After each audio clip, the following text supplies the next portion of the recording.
So, as a lot of you may have seen already, recently I had the opportunity to test out a very rare JDM reel, and that of course was the 2020 SHIMANO Exsence DC SS. And that reel was sent to me by a generous subscriber, and the plan was, before sending it back to him, I was going to put that reel up against the Curado DC in a cast battle. But unfortunately, due to certain circumstances, that didn't work out. But instead, I think everyone will agree, I have a better reel to put up against the Curado DC, and that of course is the hottest JDM reel of the moment, the new 2021 gorgeous Scorpion DC. Now this battle is pretty relevant because these two reels are around the same price.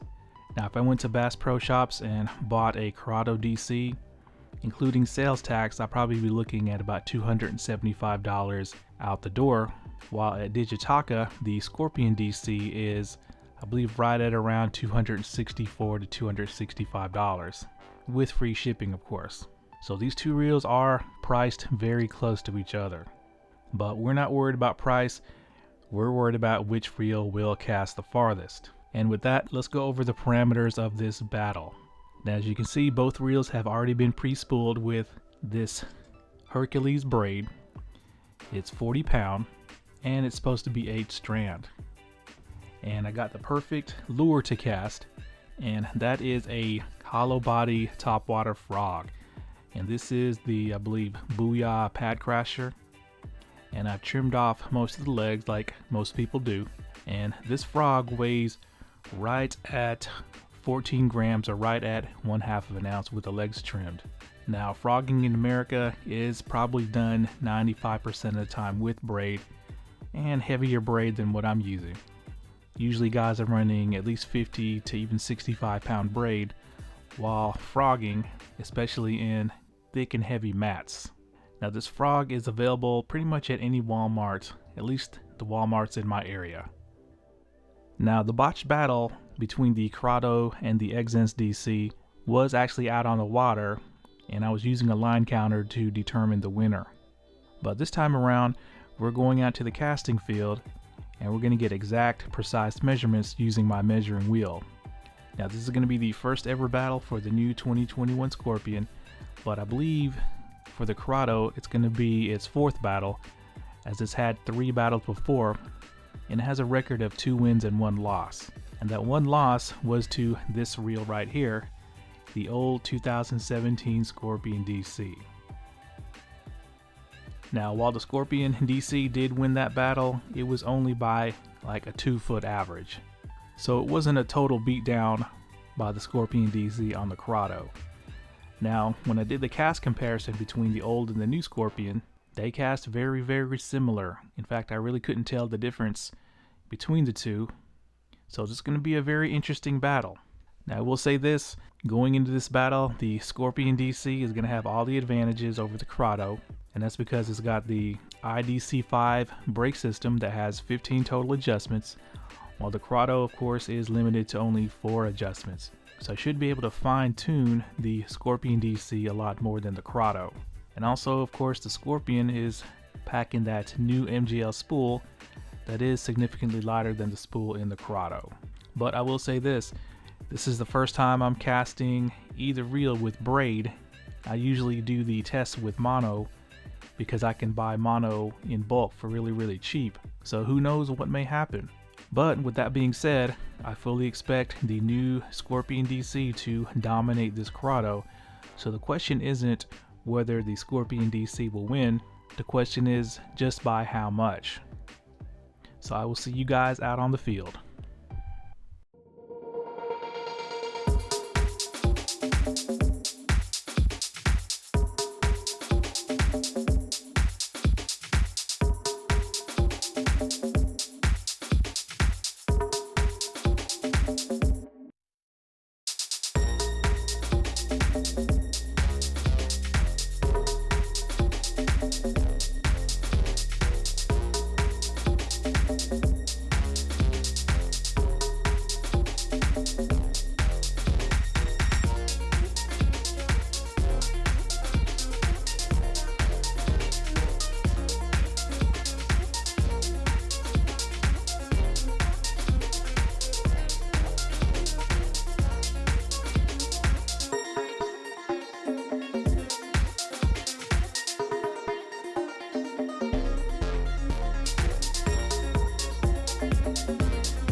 Okay, so I'm back from the field, and before we get to these results, I just want to say that the spool tension for both reels was set to just minimize the side-to-side play, and both reels were casted on the same rod, a 6'8" medium heavy Shimano Convergence with a fast tip, lure rating 1/4 ounce to 3/4 ounce. Now of course, everyone's wondering just how bad the Curado DC lost by, so I'm going to put the numbers up on the screen for you. And no, that is not a typo, because not only did the Scorpion DC not win, in my opinion, it got beat down pretty bad. And that's because the Scorpion DC averaged 129.66 feet, while the Curado DC averaged 148.38 feet, so almost 50-yard average per cast for the Curado DC. And that equates to almost 20-foot longer casts for the Curado over the Scorpion. And believe me, I was shocked too. But let's go into what happened out there. So I know a lot of you guys, especially you new owners of the 2021 Scorpion, probably thinking, how could this happen? And let me explain why. It all comes down to, I believe, the line. Because with this braided line, I was actually able to use the #1 brake setting for the Curado DC, which of course is the extreme distance mode. And I attribute it to the line because in the past 2 cast battles the Curado DC had, I used monofilament line casting a casting plug which flies through the air a lot easier than a frog, and I wasn't able to go into the #1 brake setting. So I believe the fact that this braid is really limp and has literally no memory, it allowed the Curado DC to access its extreme distance mode, therefore stomping out this Scorpion DC. So with the Scorpion DC, it went down like this. Now naturally, since I was using braid, I put the internal line mode to braid, and I was actually able to successfully back the brakes down to their lowest setting, which was #1 in braid, at least in practice. Now in this setting there was significant overrun in the middle of the cast, but the brakes sorted it out towards the end. But for some reason, when I actually started doing the recorded cast, and I guess I was casting with full force, that overrun I guess caused the braid to dig in, and of course I blew the spool up. And I tried several times to get some clean casts in braid 1, but to no avail. So I switched over to monofilament and tried to do the same thing, and that was a no-go. So then I switched over to fluorocarbon mode, and I was actually able to successfully make casts in the #1 setting in fluoro, and those casts were actually longer than braid 2 or mono 2. So that's how the Scorpion DC was cast, and that's in fluorocarbon line mode setting 1. Now if you guys are wondering if the Scorpion DC would have won the battle if I was able to access the braid 1 setting, let me tell you this. Now, I was actually able to measure 2 successful casts in braid 1, and both of them were in the low 140s. I think 142 and 143. So that was still well short of the Curado DC. So no, it would not have won.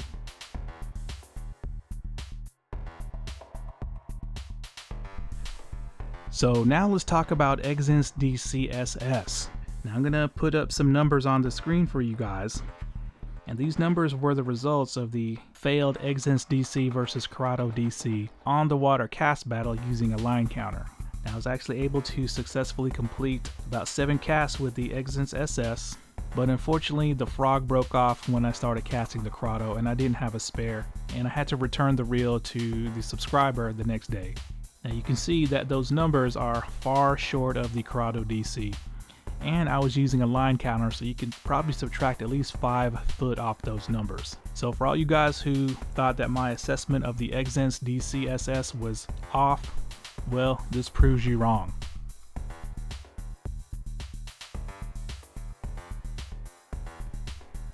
So it looks like the underrated Curado DC racks up yet another win under its belt, and its previous wins were up against the SLX DC and the TATULA Elite Longcast. Now speaking of TATULA Elite Longcast, I actually spooled that reel up as well, and I was going to include this reel in that cast battle, but unfortunately it was just too hot and humid out there and I couldn't take the heat. So let's do this. If I get 300 likes on this video, I will take both of these reels, since they're already spooled up with the same braid, and we're gonna do the frog cast battle all over again, but this time we're gonna use a more appropriate frog rod, probably my 7'2" heavy Shimano Zodius.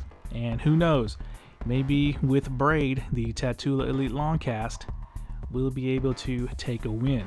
So once again, give me 300 likes and I will bear the heat and bring that to you guys. Alright guys, thanks a lot.